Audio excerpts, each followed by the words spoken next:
Hello from Jihad and the World, a podcast that explores the connection between Western and Islamic cultures.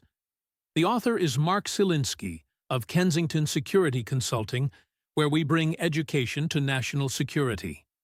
Today, we start a 10-part podcast series about the mass murder at Fort Hood, which was a killing in the name of Islam carried out by an American soldier in Texas.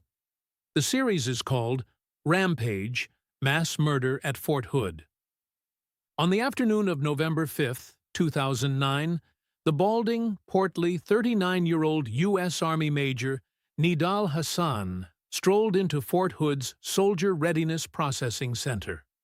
He turned to the only civilian in the waiting area and calmly asked her to leave. Hidden in his clothing were an FN-57 pistol with green and red laser sights and a .357 revolver, which he carried as a backup weapon. Also concealed were nearly 24 magazines, each holding 20 rounds, which he claimed would be enough to accomplish his mission. Now inside the base, he watched soldiers talking and filling out paperwork for their upcoming deployment to Afghanistan. He shouted, "Allahu Akbar," and opened fire on his fellow soldiers, who were completely caught off guard. At first, Private Second Class Alan Carroll chuckled at Hasan's Arabic shouts. Later, he would say, "I thought he was just joking around." Another soldier thought it was a paintball game. But soon, heads turned to the pop, pop, pop of firecrackers, and then to screams of pain. Unarmed and unsuspecting, Hasan's victims were defenseless against his brutal attack. In the chaos, some soldiers realized that they had been struck by bullets only when they saw their own blood. Others recalled the rounds feeling like sledgehammers or baseball bats slamming into them. The shots tumbled through flesh, shattered bones, and ruptured organs. Many of the injured remain haunted by the cries of dying and the acrid smell of the blood. The first to take a bullet at 21 years old was PFC Naji Hull, who was hit twice in the back and once in the knee. He shuffled into a nearby cubicle and hid. Reservist Dorothy Dory Karskaden was shot 4 times while completing paperwork. Both soldiers survived. Kukulis saw from his hiding spot that Hasan looked at his victims, some of whom just stood their ground. They didn't flinch, and they didn't whimper. They were looking at fate, and they knew it. PFC Kam Sheong, 23, continued his family's military tradition. During the Vietnam War, his father fought communists in Laos. His younger brother served in the Marines. His 8th-grade teacher recalled, his greatest attribute was his ability to make everybody smile. Sheong was among the first to be killed at Fort Hood while waiting in line for a flu shot.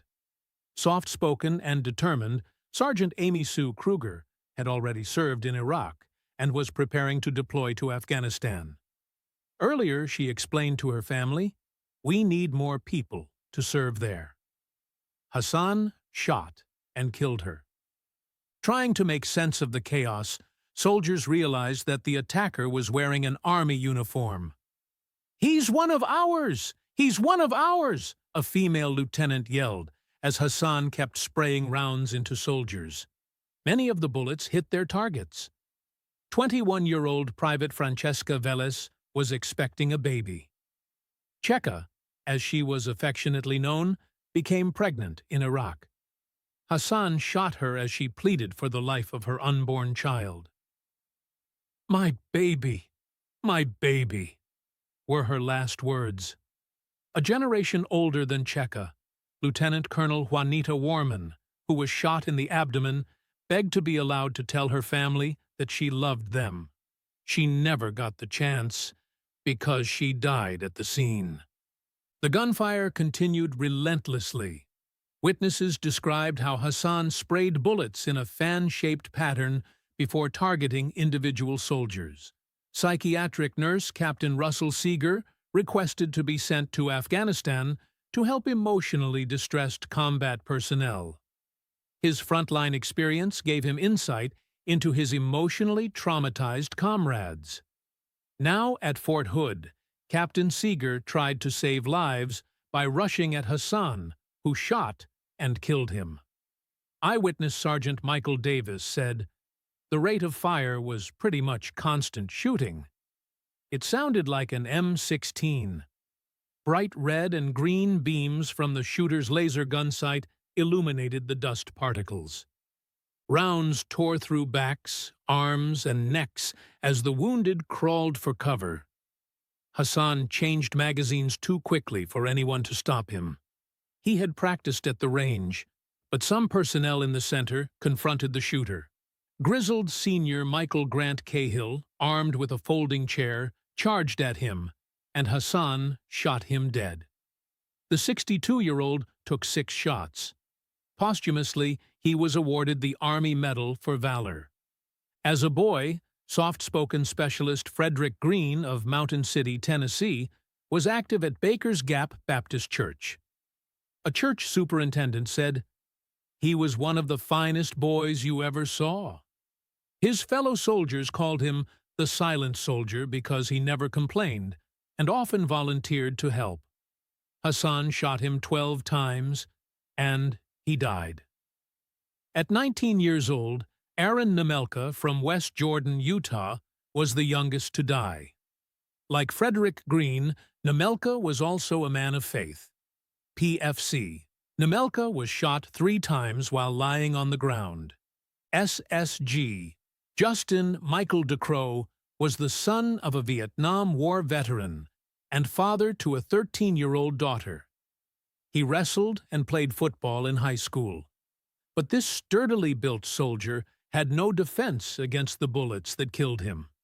Major Lebardo Eduardo Caraveo, the youngest of 7 children from a poor Mexican family that immigrated to Texas when he was a boy, put himself through college and earned a doctorate from the University of Arizona.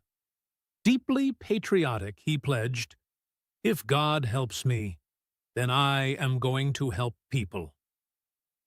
He died that day on the killing floor. Passionate guitarist PFC Michael Pearson, 21, of Bolingbrook, was shot 3 times, in the spine and the chest.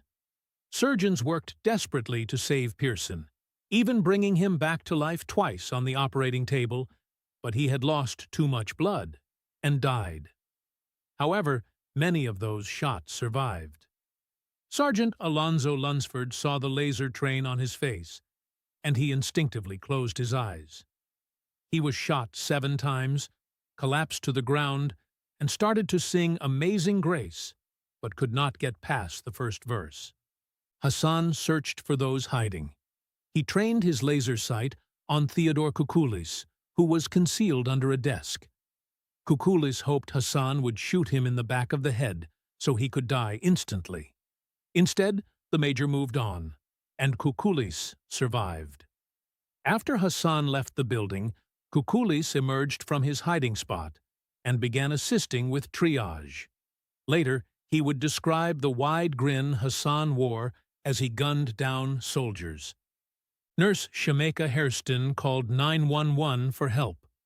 She was crouched under a desk at the processing center where the shooting started.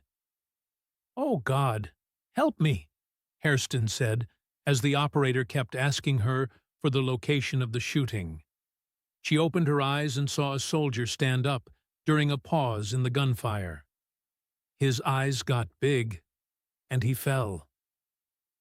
All active duty soldiers at that time were preparing for deployments to either Iraq or Afghanistan.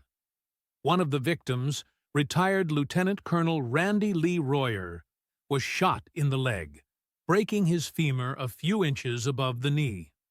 Royer needed a cane to walk to the stand. He described hiding in a cubicle during the shooting.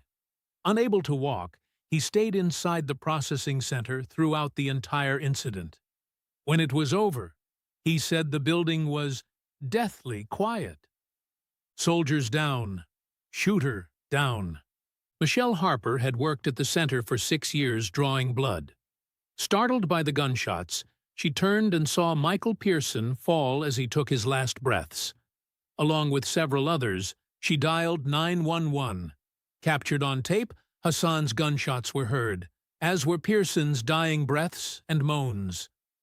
"Oh my God, there are a lot of people, 15, probably more," cried Nurse Kimberly, Regina Huseman, who also called 911. "He's a soldier."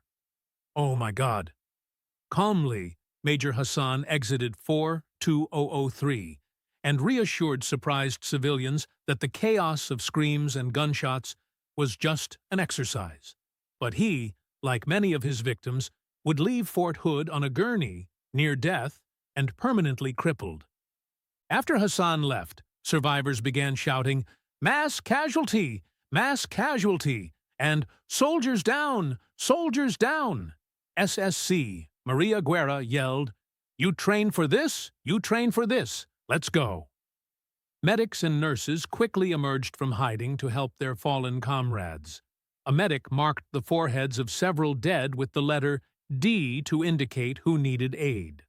By coincidence, a documentary filmmaker was there filming a school graduation, but instead he captured footage of the wounded, using their gowns as makeshift bandages.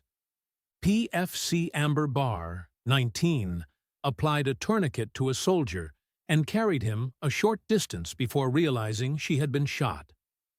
The bullet entered her abdomen and exited through her back. She survived.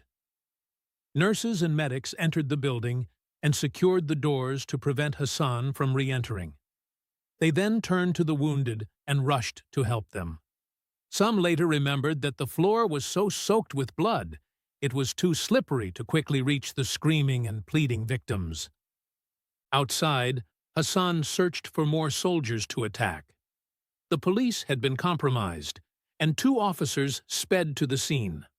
Fort Hood police officer Sergeant Kimberly Munley and her partner started her shift that day by washing her squad car. Responding to urgent calls for help, she arrived at the center to see soldiers shouting, "He's that way! He's that way!" She saw Hasan, who aimed his weapon at her. Then I saw a red flash of a laser cross my eyes. "I pulled the hammer back on my weapon to get an accurate shot," Munley said. "We began to blindly exchange fire." Hasan was faster to draw, and Munley's gun jammed. Hasan's rounds hit her in the hand, thigh, and knee. As she lay wounded on the ground, Hasan kicked away her weapon. But before he could fire a killing shot, Munley's partner, Mark Todd, shot at Hasan. Later, Todd recalled, "He turned and fired a couple of rounds at me. I didn't hear him say a word, he just turned and fired." The 2 exchanged gunfire, and Hasan was hit by 5 rounds from Todd, who kicked the pistol out of his hand and placed handcuffs on him as he fell unconscious. Someone yelled, "Shoot her down!" Hasan was rushed to a hospital, received treatment, and was later incarcerated. By the end of the shooting, he had fired 146 rounds inside the facility and 68 outside. Blood donation centers in Waco, Killeen, and Scott, and White Hospital in Temple became overwhelmed with people donating blood. The list of those murdered and wounded at Fort Hood includes individuals of many different ethnicities, different religions, genders, national origins, and races. Some were soldiers, and some were civilians. All were members of the U.S. Army who were murdered during an Islamist rampage at Fort Hood. Thank you for listening to this episode of Jihad and the World. If you enjoyed it, please consider subscribing. Next week, we will cover Fort Hood and Killeen, Texas, the last home of Nidal Hasan and those he murdered. If you have first-hand knowledge of the Fort Hood attack, please reach out to us. Our latest book, Cauldron of Terror, Hamas, Israel, and the World, will be available in July 2026. This podcast does not represent the official position of the United States government. Until next time, goodbye from Kensington Security Consulting.